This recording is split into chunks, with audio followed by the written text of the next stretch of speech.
जो तस्वीरें हम आपको दिखा रहे हैं वो हैरान करने वाली है।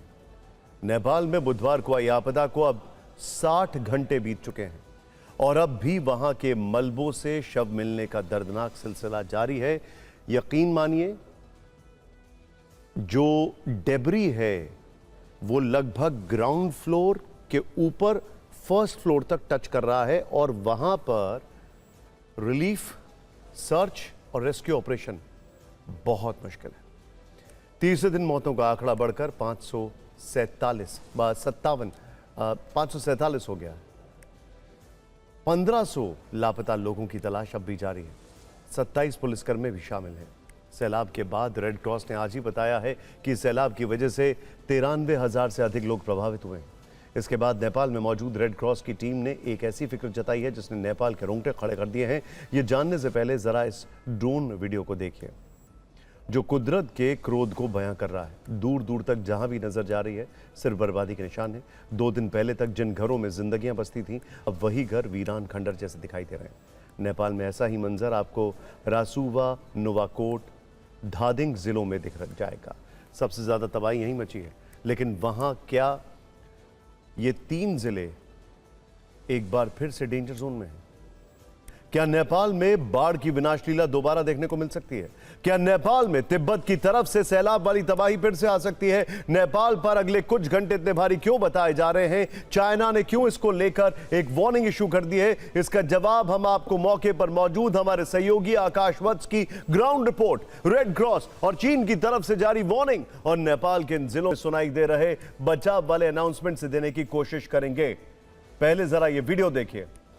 कल हमने इसी शो में आपको सबसे पहले बताया था कि ग्योरोंग पोर्ट के पास तिब्बत की तरफ लैंडे खोला कि में अचानक एक नई अप्राकृतिक झील बन गई है।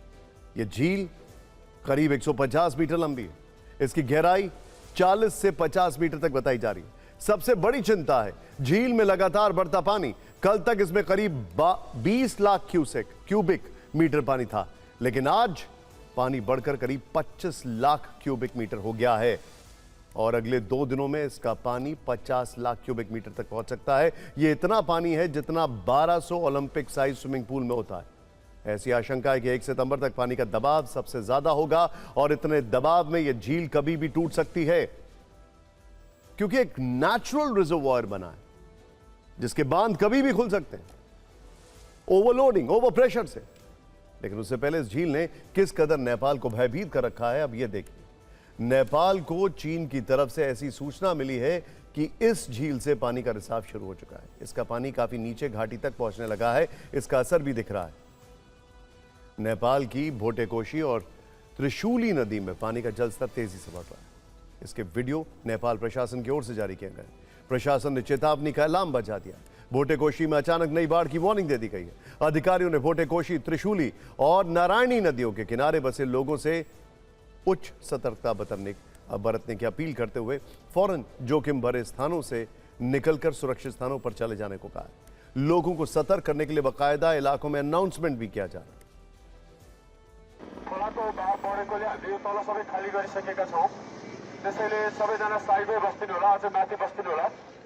पानी को बहाव बढ़्दै आइरहेछ भन्ने खबर प्राप्त भएको छ। त्यसैले गर्दा अघिदेखि हामीले रोकिरहेछौँ। तपाईहरु अगाडि नआइदिनु होला र सबैजना सुरक्षित ठाउँमा बस्नु होला।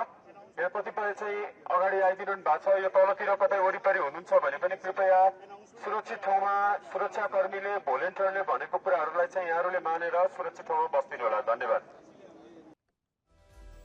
देखिए, अब एक सबसे बड़ी प्रॉब्लम क्या है वो समझिए आप। फिर से बाढ़ आएगी तो जो रेस्क्यू ऑपरेशन चल रहा है वो रुक जाएगा। चिंताजनक बात क्या है कि फिर से बाढ़ या पानी आने के खतरे के चलते जो रेस्क्यू ऑपरेशन है वो फुल स्विंग में नहीं जा पा रहा है। ऊपर से डेब्री इतना ज्यादा है कि चॉपर के अलावा कोई दूसरा विकल्प जो है वो फुट सोल्जर्स हैं, जो कि नेपाल आर्मी के लोग लगातार लगे हुए हैं, लेकिन वो भी बहुत ही डिफिकल्ट हो चुका है। चीन लगातार सैटेलाइट के जरिए इस झील के जल स्तर की निगरानी कर रहा है। यह झील टूटी तो तिब्बत में भी दर्जनों गांव और अहम बुनियादी ढांचे तबाह होंगे। तिब्बत के अलावा नेपाल के निचले इलाकों में भी तबाही की आशंका काफी बढ़ गई है। रसुवा में एक बार फिर से बड़े विनाश का खतरा मंडराने लगा है। वहां फिलहाल के लिए रेस्क्यू ऑपरेशन को रोक दिया गया। नदी से लगे कई गांवों को एहतियातन खाली करा लिया गया है। अब आपको TV9 के ग्राउंड रिपोर्ट दिखाते हैं।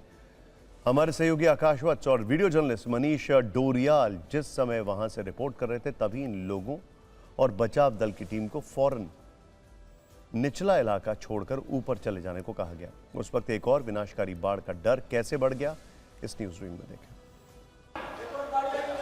क्या फिर से बाढ़ आ रही है? फिर से बाढ़ आ रही है। आइए मनीष, जल्दी आइए। ये कब सूचना कब मिली? अभी चल, लेट्स गो फास्ट।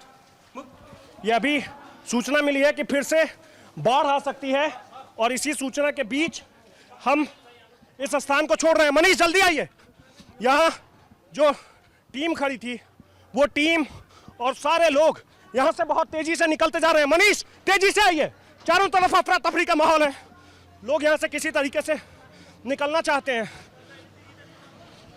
कहाँ, किधर? इधर। और चारों तरफ देखिए, इधर दिखाइए जरा, अफरा तफरी का माहौल है। वो सामने आपको दुकानें बंद हो रही है, वो जो सामने दुकानें खुली थी वो दुकानें बंद हो रही है। इधर से सारे लोग भागते नजर आएंगे। मनीष इस तरफ दिखाइए, इस तरफ दिखाइए।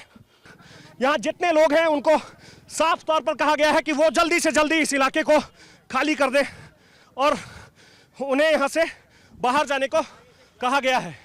अचानक ऐसी क्या सूचना आई? अभी अलर्ट रहने के लिए बोला है। अभी उधर थोड़ा मुश्किल वक्त है, अभी और कुछ नहीं है। ठीक है, अलर्ट रहने को कहा गया है और इसीलिए इस इलाके में जितनी गाड़ियां हैं, जितने लोग हैं, उन्हें यहां से जाने को कह दिया गया है। सशस्त्र प्रहरी के जवान जो यहां मोर्चा संभाले हुए थे रेस्क्यू का, वो भी अब इस जगह को छोड़ चुके हैं। पहले तस्वीर देख लीजिए। ये चूंकि ऊंचा स्थान है, ये सड़क है और इसी सड़क से आपको स्कूल बस, जो बस स्कूल के कैंपस में लगी थी, जिस स्कूल में पानी घुस गया था, उसके जो स्कूल बस हैं उनको अब बता दिया गया है कि आप लोग भी ऊपर की तरफ बढ़िए और धीरे धीरे आपको वो सारे लोग जो आसपास में रहते हैं वो ऊपर की तरफ बढ़ते चले आ रहे हैं। और दूसरे हिस्से में देखिए, एक भी मकान आपको खुला हुआ नजर नहीं आएगा। जो लोग अपने घर में थे उन्हें कहा गया कि आप लोग तुरंत निकलिए और मुश्किल से 10 मिनट का वक्त लगा, लोगों ने अपने घर को छोड़ दिया है। लगातार यहाँ अनाउंस किया जा रहा है, लोगों को बताया जा रहा है कि आप इस जगह को खाली कर दीजिए। और जिस ऊंचे स्थान पर हम खड़े हैं, एक बार मनीष इधर दिखाइए, अब आपको धीरे धीरे लोग यहाँ नजर आएंगे कि नीचे से लोग ऊपर की तरफ चले आ रहे हैं। मनीष दूसरे हिस्से में भी आप दिखाइएगा। इस तस्वीर के बाद आपको गाड़ियां भी दिखेंगी, रवि आपको गाड़ियां भी दिखेंगी। यहाँ से नीचे जिनके पास गाड़ी है वो गाड़ी लेकर के ऊपर की तरफ चले आ रहे हैं। चूंकि ये ऊंचाई वाला स्थान है, यहाँ एक छोटा सा ये पहाड़ है और पहाड़ के हिस्से में आगे जाकर के जो स्थान है उस स्थान पर लोगों को रहने के लिए कहा गया है।